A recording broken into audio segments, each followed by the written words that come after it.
Welcome to episode 4 of Warriors Weekly, where we talk about the week that was for the Warriors and preview the week that will be for the Warriors. I am Dalton Johnson, and as always, before we get into it, hit me with that like, comment, and of course, subscribe for more.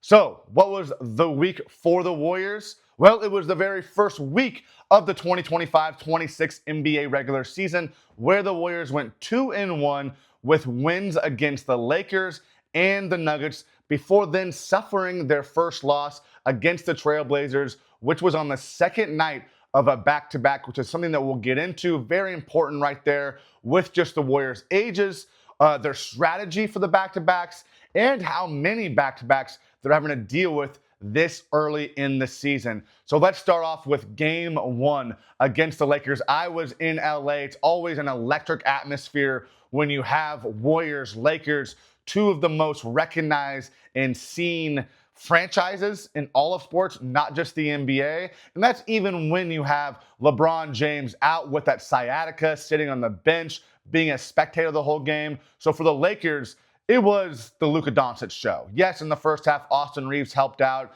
You know, he contributed, but for the Lakers, they just had to try to ride the back of Luka Doncic, and it just wasn't enough. It almost felt like the Warriors' strategy is, hey, we know that Luka is going to go out and get his. We can't get beat enough by Austin Reeves, Rui Hachimura, those other secondary players behind Luka. Because look, Luka finished with over 40 points, but he was only, I believe, 2 of 10 from three-point range. He had to work for those 40-plus points.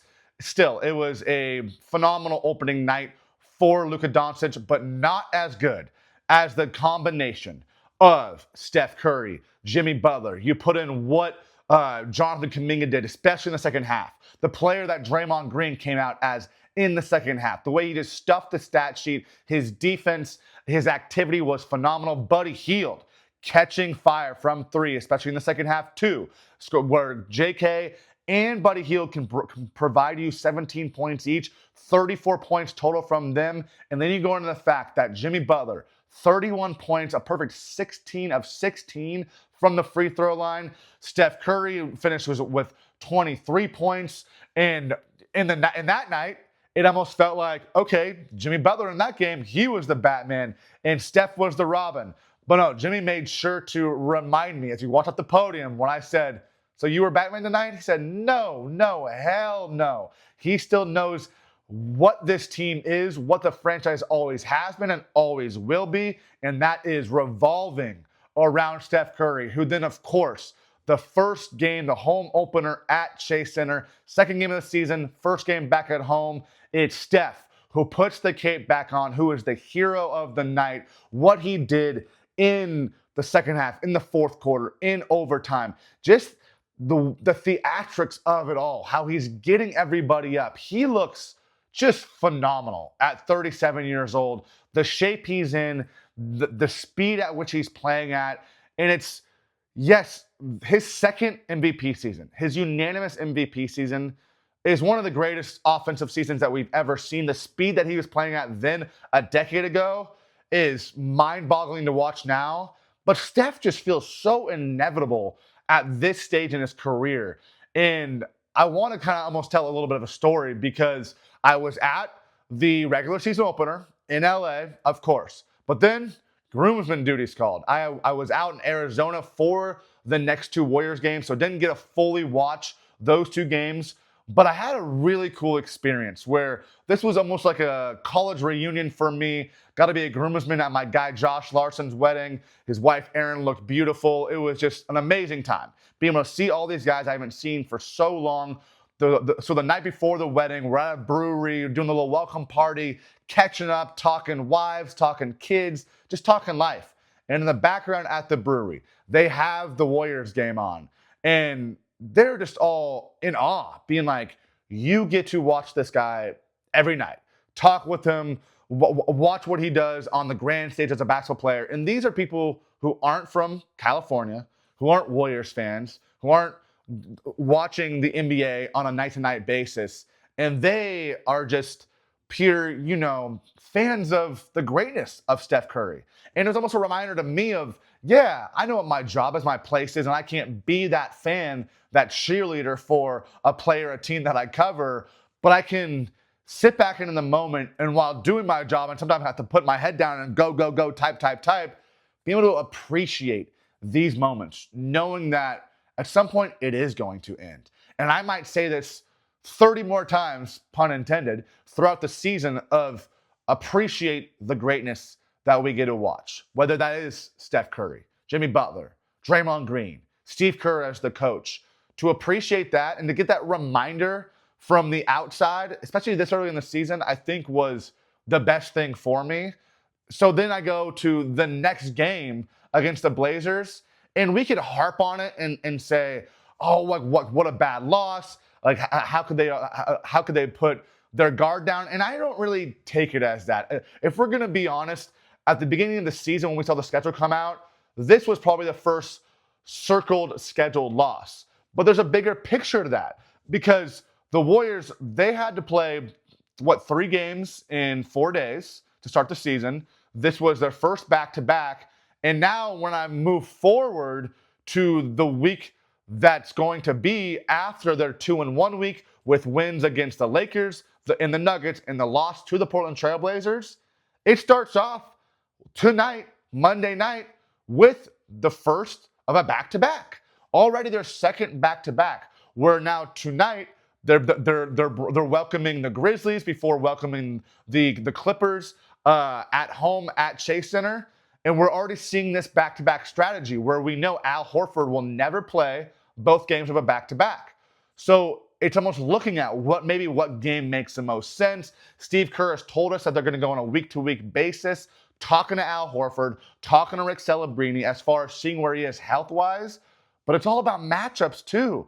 Everything is about matchups and combinations for Steve Kerr. That includes when is best to use Al Horford. So Al Horford will not play tonight against the Grizzlies, a team that is very beat up, who is missing some of their big men, who, still has Jaren Jackson Jr., but they don't have Zach Edey and Brandon Clark and a handful of others as well, where on paper, you should win this game, whether that means, so you still have to deal with John Morant, Jaren Jackson Jr., but the next night against the Clippers, a team that you were swept by the year before, who got older, but possibly better, just like the Warriors in the offseason, who brought in a stretch big man of their own in Brook Lopez, but where Ivica Zubac has been a big problem for the Warriors in recent seasons. That's when you use an Al Horford. So that's what's really interesting about looking at the week that was with the first week with that first back-to-back,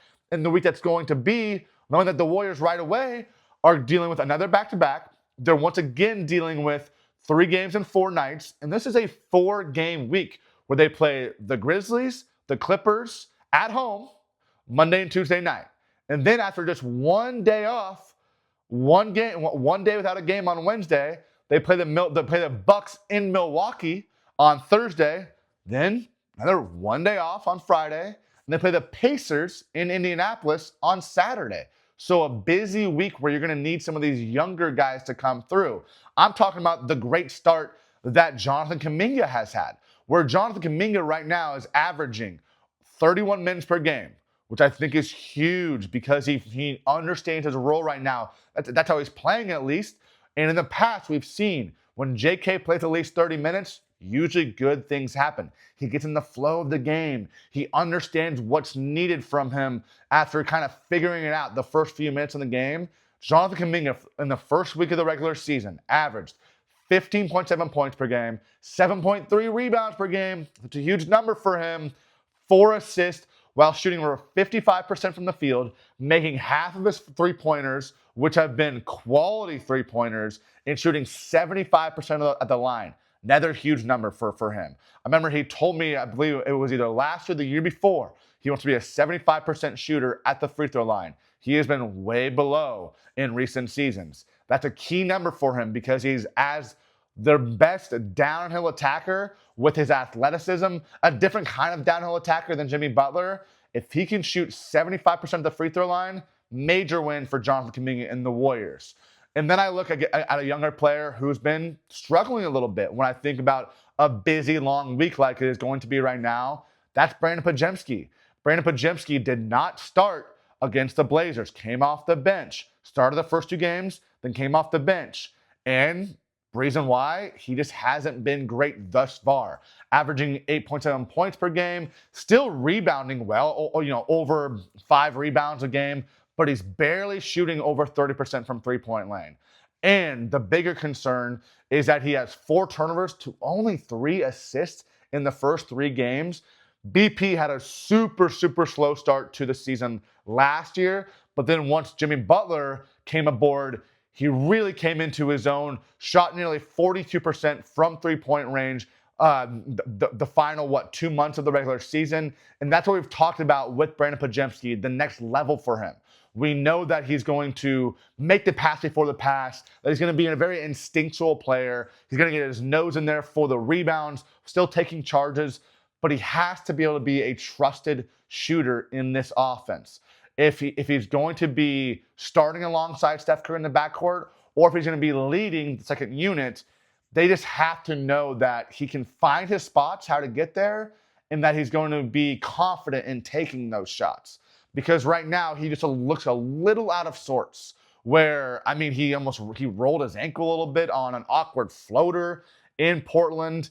Brandon's a shooter who needs to be able to have his feet set when it comes to three-pointers, even though he uses a lot of fancy footwork and maneuvers his way through the lane when it comes to getting to the paint.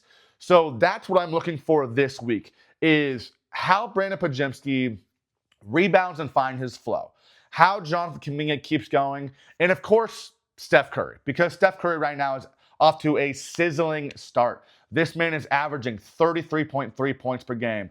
4.3 rebounds, 4.7 assists, plus 2.3 steals per game, 1.3 blocks per game. He's shooting over 52% from the field. He's shooting almost 46% from three-point range. He's a perfect 20 of 20 from the free throw line. A great start to the season for Steph Curry, no surprise there. And now it's about, this busy week, the back-to-backs, a 4-game week for him. So my focus is much more on the continuation of the maturity that we're seeing in how Jonathan Kuminga is playing, how Brandon Podziemski rebounds to a tough first week, and what Moses Moody's reintegration means for Brandon Podziemski and Jonathan Kuminga.